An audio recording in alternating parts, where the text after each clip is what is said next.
أشهد أن لا إله إلا الله وحده لا شريك له وأشهد أن محمدًا عبده ورسوله أما بعد فأعوذ بالله من الشيطان الرجيم بسم الله الرحمن الرحيم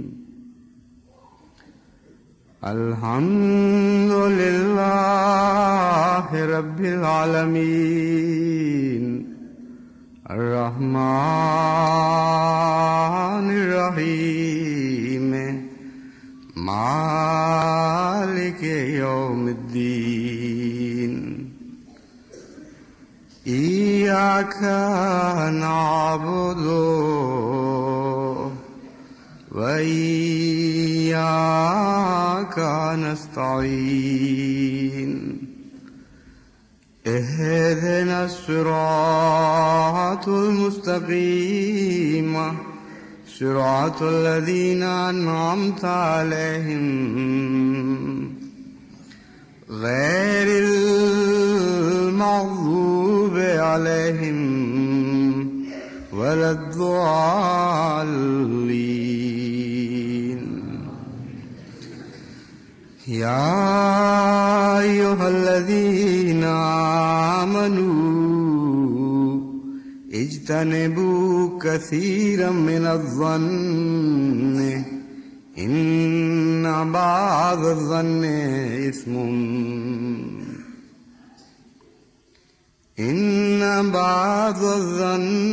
إثم ولا تجسسوا ولا يغتب بعضكم بعضا واتقوا الله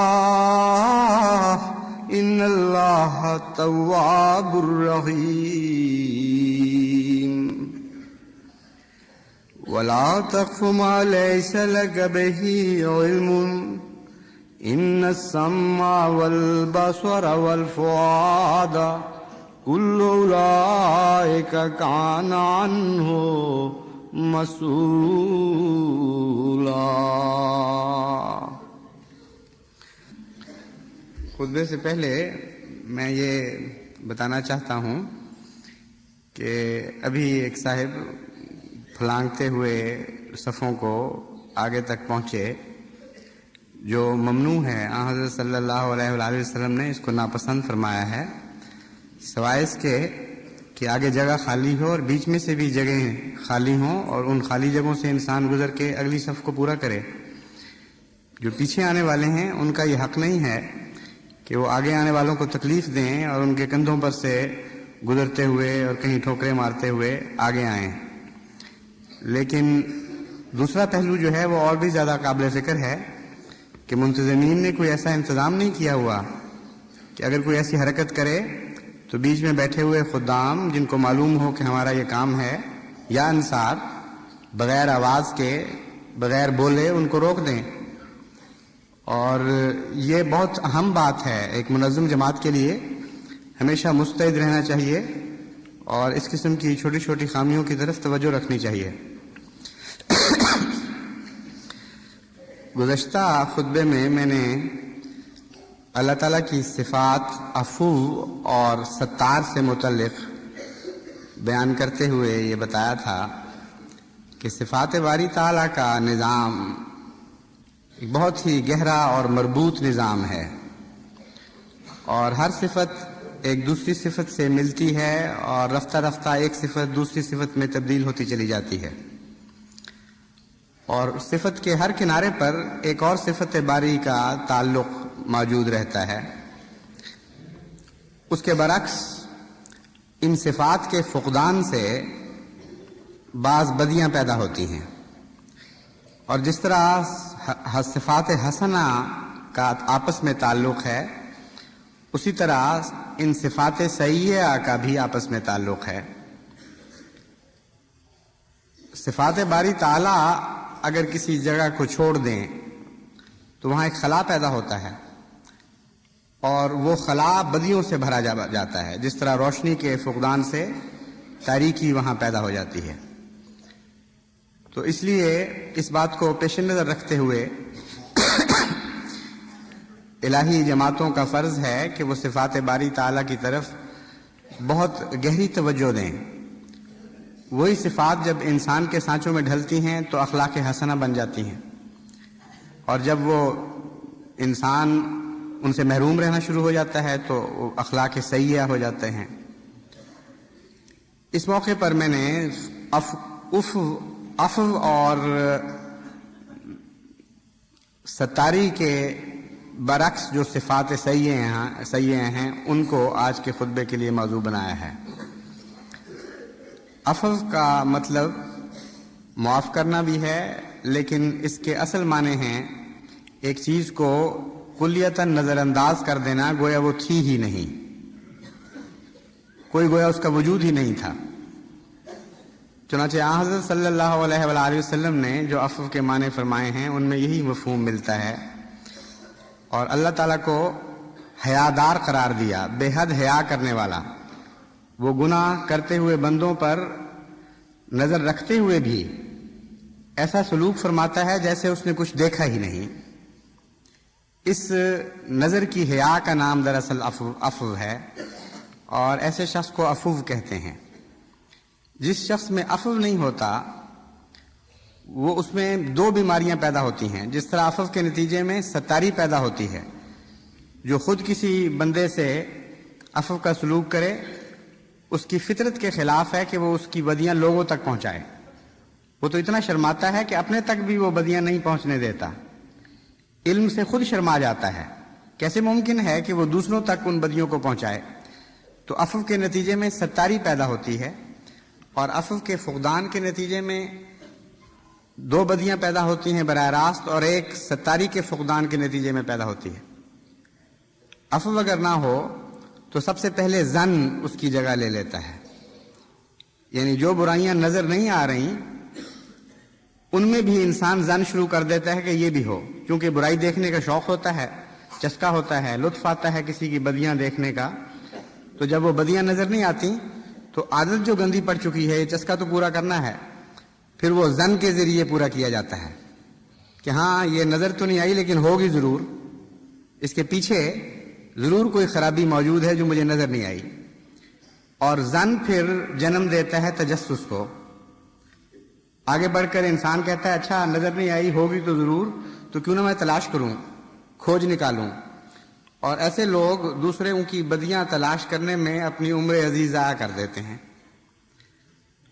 اور دوسرے پہلو پر چونکہ ستاری نہیں رہتی، عفو نہ ہو تو ستاری ہو ہی نہیں سکتی، ستاری نہ ہونے کے نتیجے میں پھر یہ بدیوں کو دوسری جگہ پہنچاتے ہیں، اور اس کے نتیجے میں بھی پھر دو بدیاں آگے پیدا ہوتی ہیں، ایک غیبت کی اور ایک چغل خوری کی۔ غیبت کہتے ہیں ایسی بات کو جو کسی کے غیب میں کی جائے، یعنی غائبانہ طور پر کسی کے متعلق کہی جائے، اور وہ بات ایسی ہو کہ اس سے دوسرے کو دکھ پہنچے، اگر وہ سن لے تو اس کو تکلیف پہنچے۔ حضرت صلی اللہ علیہ وآلہ وسلم نے جو غیبت کی تعریف فرمائی اس سے ثابت ہوتا ہے کہ غیبت اس بات کو نہیں کہا جاتا کہ کسی کے متعلق جھوٹی بات کہیں، غیبت اس بات کو کہا جاتا ہے کہ سچی بات کہیں، لیکن وہ بات ایسی ہو کہ جس کے نتیجے میں اسے دکھ پہنچتا ہو۔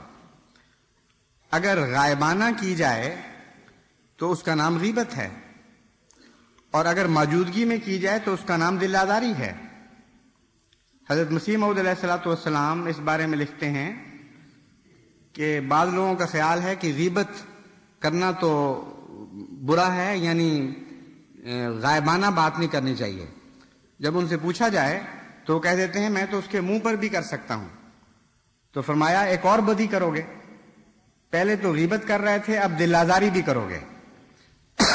تو غیبت کا یہ مفہوم بہرحال نہیں ہے کہ غائبانہ تو نہ کی جائے لیکن سامنے کی جائے. جب دکھ سے بچانا مقصود ہے سوسائٹی کو تو لازماً غائب کی بات ہو یا حاضر کی بات ہو دونوں ناجائز ہیں. اور اتنی تفصیلی تعلیم دی ہے حضرت اقدس محمد مصطفیٰ صلی اللہ علیہ وآلہ وسلم نے کہ بدیوں کا رب جہاں جہاں پہنچتا ہے وہاں وہاں آن حضور صلی اللہ علیہ وآلہ وسلم کی نظر پہنچی، یا یوں کہنا چاہیے کہ اللہ تعالیٰ نے آن حضور صلی اللہ علیہ وآلہ وسلم کی توجہ اس طرف مبذول فرمائی اور آپ نے اس کے متعلق نصیحت فرمائی. چنانچہ غیبت کے نتیجے میں ایک اور برائی پیدا ہوتی ہے، وہ بھی دکھ پہنچانے کا مفہوم اپنے اندر رکھتی ہے، یعنی چغل خوری. تو آن حضرت صلی اللہ علیہ وآلہ وسلم نے فرمایا کہ غیبت تو منع ہے ہی، لیکن اگر کوئی کسی کو غیبت کرتے ہوئے سنے اور وہ اس بات کو اس شخص تک پہنچا دے جس کے متعلق کہی گئی تھی، تو اس چغل خور کی مثال ایسی ہی ہے جیسے کوئی کسی کی طرف تیر پھینکے اور تیر نشانے پر نہ لگے اور وہ اس کے قدموں میں جا گرے، اور کوئی شخص اس کے قدموں سے تیر اٹھا کر اس کے سینے میں گھونپ دے کہ میں نے اس کا مقصد پورا کر دیا. تو چونکہ دل آزاری منع ہے، بنیادی جو بات ہے وہ یہ ہے کہ دل آزاری منع ہے، کسی کو دکھ دینا منع ہے، کسی کے گناہوں پر نظر رکھنا منع ہے، گناہوں سے حیا کرنے کی تعلیم دی گئی ہے. اس لیے وہ تعلیم سب جگہ جاری و ساری نظر آتی ہے، ہر جگہ وہ اثر پذیر نظر آتی ہے، اور جہاں جہاں اس کا فقدان ہوتا ہے اس کے نتیجے میں بدیاں پھوٹتی ہیں، اور بدیوں میں بھی اسی طرح شاخیں در شاخیں برائیاں آگے پھوٹتی چلی جاتی ہیں. یہ اتنی اہم چیز ہے کہ اکثر دنیا کے فساد، خصوصاً خاندانی فساد، اسی کے نتیجے میں پیدا ہو رہے ہیں. اتنا دکھ پہنچایا ہے ہمارے معاشرے کو اس گندی عادت نے، اور یہ گندی عادت ایسی گہری انسانی مزاج میں داخل ہو چکی ہے کہ صرف ہندوستان اور پاکستان کا سوال نہیں، تمام دنیا میں یہ گندی عادت موجود ہے، اور ہر جگہ معاشرے کو اس نے تباہ کر رکھا ہے. باہر کی دنیا جو مصروف ہو چکی ہے، جو اقتصادی لحاظ سے آگے بڑھ گئی ہے، جن کے پاس وقت نہیں رہا، ان کو بھی جب وقت ملتا ہے تو وہ چغلی ضرور کرتے ہیں، غیبت ضرور کرتے ہیں. اور خصوصاً عورتوں میں یہ مرض بہت ہی زیادہ ہے. اس لیے ایک عالمی بیماری ہے، جس کا مطلب یہ ہے کہ عالمی طور پر اللہ کی صفت عفو کو دھتکار دیا گیا ہے، اس سے غفلت کی گئی ہے، اس سے اجنبیت برتی جا رہی ہے. اور جب صفت عفو سے نفرت کی جائے گی، اس کو دھتکارا جائے گا، تو جیسا کہ میں نے پچھلے خطبے میں بیان کیا تھا، اللہ تعالیٰ کا عفو اسی حد تک بندوں سے کم ہو جائے گا، کیونکہ جو لوگ عفو نہیں کرتے وہ عفو کے سلوک کے حقدار نہیں رہتے. جو لوگ ستاری نہیں کرتے وہ خدا تعالیٰ کی صفت ستاری کے حقدار نہیں رہتے، اس کی رحمت اور اس کی تجلی کے حقدار نہیں رہتے. تو ساری دنیا میں دو طرح سے ان سے گندی صفات نے مصیبت ڈالی ہوئی ہے، آفت ڈھائی ہوئی ہے دنیا کے ساتھ. ایک براہ راست یہ بیماریاں معاشرے کو قسم قسم کے دکھوں میں مبتلا کر رہی ہیں، اور ایک اللہ تعالیٰ کی رحمت سے یہ معاشرہ خالی ہو جاتا ہے، اس کے عفو اور اس کی ستاری سے یہ معاشرہ خالی ہو جاتا ہے. اور انسان کی غلطیوں کے نتیجے میں جو خدا رحمت کا سلوک فرماتا ہے اور اس کی تقدیر خاص اس کو بچاتی ہے مصائب سے، وہ تقدیر خاص عمل کرنا چھوڑ دیتی ہے.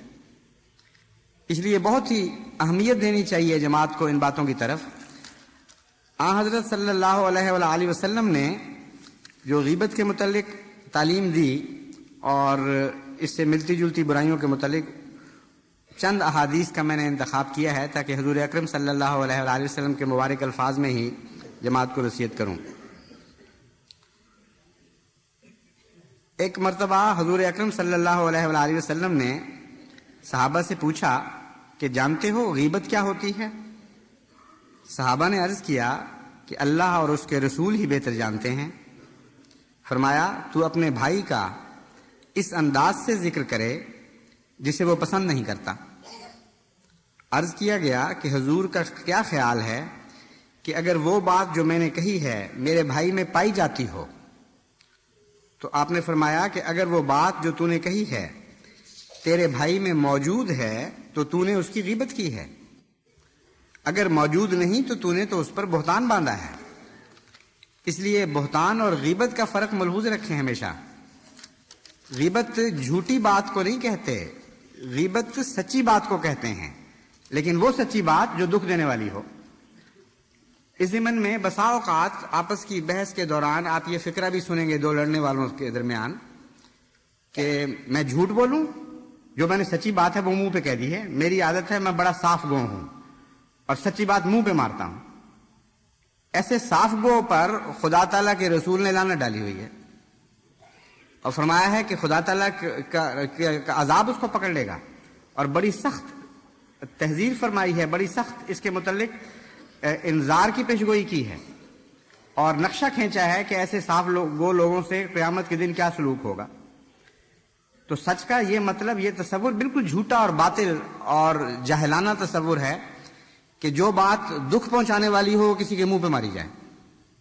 ایسے صاف گو لوگ خدا کو بالکل پسند نہیں ہیں، اس لیے جماعت احمدیہ میں ایسے صاف لوگ نہیں چاہیے ہمیں، ایسے صاف گو لوگ۔ ہمیں تو ویسے صاف گو لوگ چاہیے جیسے حضرت اقدس محمد مصطفیٰ صلی اللہ علیہ وآلہ وسلم تھے، ان سے زیادہ صاف گو کون ہو سکتا ہے؟ لیکن آپ دکھوں کی باتیں لوگوں تک پہنچانے سے اعتراض فرماتے تھے اور اس سے منع فرمایا کرتے تھے، اور دکھوں کی باتیں لوگوں تک کرنے سے، لوگوں کے متعلق کرنے سے اعتراض فرماتے تھے اور ان سے منع فرماتے تھے۔ تو آپ نے فرمایا کہ تو نے اس کی غیبت کی ہے اور اگر موجود نہیں تو تو نے اس پر بہتان باندھا ہے۔ یہ مسلم کی حدیث ہے۔ الترغیب و ترہیب میں حضرت صلی اللہ علیہ وآلہ وسلم کا یہ ارشاد درج ہے کہ جس کے پاس اس کے کسی مسلمان بھائی کی غیبت کی جائے اور وہ اس کا اندفاع کر کے اس کی مدد نہ کرے، حالانکہ وہ اس کی مدد کر سکتا تھا، تو اس کا گناہ دنیا اور آخرت میں اسے بھی پہنچے گا۔ بعض لوگ کہتے ہیں جی ہم نے تو سنی ہے صرف غیبت، ہم نے تو حصہ نہیں لیا، خود کسی کے خلاف برائی نہیں کی۔ ان کے متعلق حضور صلی اللہ علیہ وآلہ وسلم فرماتے ہیں کہ انہوں نے بھی گناہ سے حصہ پا لیا۔ اگر تم سنتے ہو اور منع نہیں کرتے اور برا نہیں مناتے یا اپنے بھائی کا دفاع نہیں کرتے تو ایسی صورت میں غیبت کے گناہ میں تم بھی حصے دار ہو گئے۔ پھر سنن ابی داؤد میں حضرت صلی اللہ علیہ وآلہ وسلم کا ارشاد ہے، جب مجھے معراج کے لیے لے جایا گیا تو میں ایسے لوگوں کے پاس سے گزرا جن کے ناخن تانبے کے تھے اور وہ ان سے اپنے چہروں اور سینوں کو نوچ رہے تھے۔ میں نے جبرائیل سے دریافت کیا کہ یہ کون ہیں؟ تو اس نے بتایا کہ یہ وہ لوگ ہیں جو لوگوں کی غیبت کرتے تھے اور ان کی آبرو کے پیچھے پڑے رہتے تھے۔ یہاں تجسس کا بھی ذکر فرما دیا، کسی کے متعلق ایسی باتوں کی تلاش کرنا کہ وہ بے آبروئی کا موجب بنے اور پھر غیبت کر کے لوگوں تک پہنچانا، یہ برائیاں اتنی خطرناک ہیں کہ ان کی سزا جو خدا تعالیٰ نے تجویز فرمائی وہ حضرت صلی اللہ علیہ وآلہ وسلم کو معراج کے روز دکھائی گئی۔ مسند احمد بن حنبل ہی کی ایک اور حدیث ہے کہ حضور نے فرمایا، اے وہ لوگو جو زبان سے تو ایمان لائے ہو مگر دل میں ایمان داخل نہیں ہوا، تم مسلمانوں کی غیبت نہ کیا کرو اور ان کے عیوب اور ان کی کمزوریوں کا پیچھا نہ کیا کرو، ان کی ٹوہ میں نہ لگے رہو، کیونکہ جو شخص ان کی کمزوریوں کا پیچھا کرے گا اللہ تعالیٰ اس کی کمزوری اور اس کے عیب کو اس طرح ظاہر فرما دے گا کہ اسے خود اس کے گھر ہی میں رسوا کر دے گا۔ اس مضمون کی ایک حدیث میں نے گزشتہ خطبے میں بھی بیان کی تھی۔ اس میں جو زائد پر لطف بات ہے وہ یہ ہے کہ حضرت صلی اللہ علیہ وآلہ وسلم نے ان لوگوں کی تعریف فرمائی ہے جن کے متعلق قرآن کریم فرماتا ہے وَلَمَّا يَدْخُلِ الْإِيمَانُ فِي قُلُوبِكُمْ، کہ اے بدو لوگو جو بظاہر ایمان لائے ہو، کہتے ہو کہ ہم ایمان لائے، تمہارے دلوں میں تو ایمان نے جھانک کے بھی نہیں دیکھا، داخل ہی نہیں ہوا۔ اس کی ایک تعریف، وہ کون لوگ ہیں جن کے متعلق خدا فرماتا ہے کہ تمہارے دلوں میں ایمان داخل نہیں ہوا، ان کی تعریف حضور فرماتے ہیں کہ وہ غیبت کرنے والے ہیں۔ ایسے لوگ ہیں جو لوگ اپنے بھائیوں کی برائیوں کی تلاش میں رہتے ہیں، پھر ان کو لوگوں تک پہنچاتے ہیں. کتنی خطرناک بات ہے غیبت. اس سے آپ اندازہ کریں. حضرت صلی اللہ علیہ وآلہ وسلم تفسیر فرماتے ہیں قرآن کریم کی ایک آیت کی اور بتاتے ہیں کہ یہ وہ لوگ ہیں جن کے متعلق قرآن کریم نے فرمایا کہ ایمان ان کے دلوں میں داخل ہی نہیں ہوا. ان کے اعمال کیسے ہوتے ہیں؟ ان اعمال سے ان کو پہچان لو. وہ غیبت کرنے والے لوگ ہیں، وہ بھائی کی بدیوں کی تلاش میں رہنے والے اور ان کا تجسس کرنے والے لوگ ہیں. اور فرمایا کہ اس دنیا میں بھی اللہ تعالیٰ ان کو رسوا کرے گا اور اس کی سزا دے گا.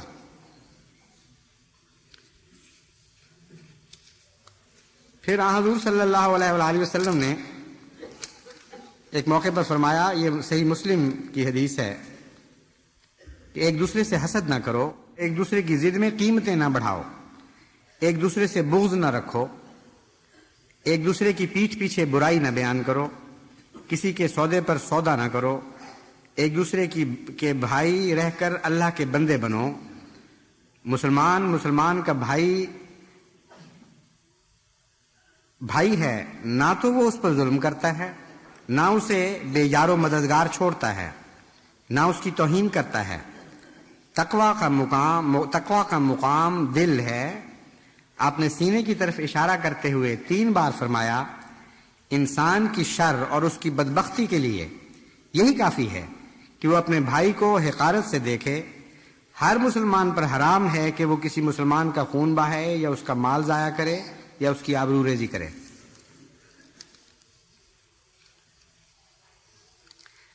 حضرت عثمان بیان کرتے ہیں کہ میں نے حضور اکرم صلی اللہ علیہ وآلہ وسلم کو یہ فرماتے ہوئے سنا کہ غیبت اور چغل خوری ایمان کو اس طرح کاٹ چھانٹ دیتے ہیں جس طرح چرواہا اپنی بھیڑ بکریوں کے سامنے درختوں کی شاخیں کاٹ کر ان کے سامنے ڈالتا ہے.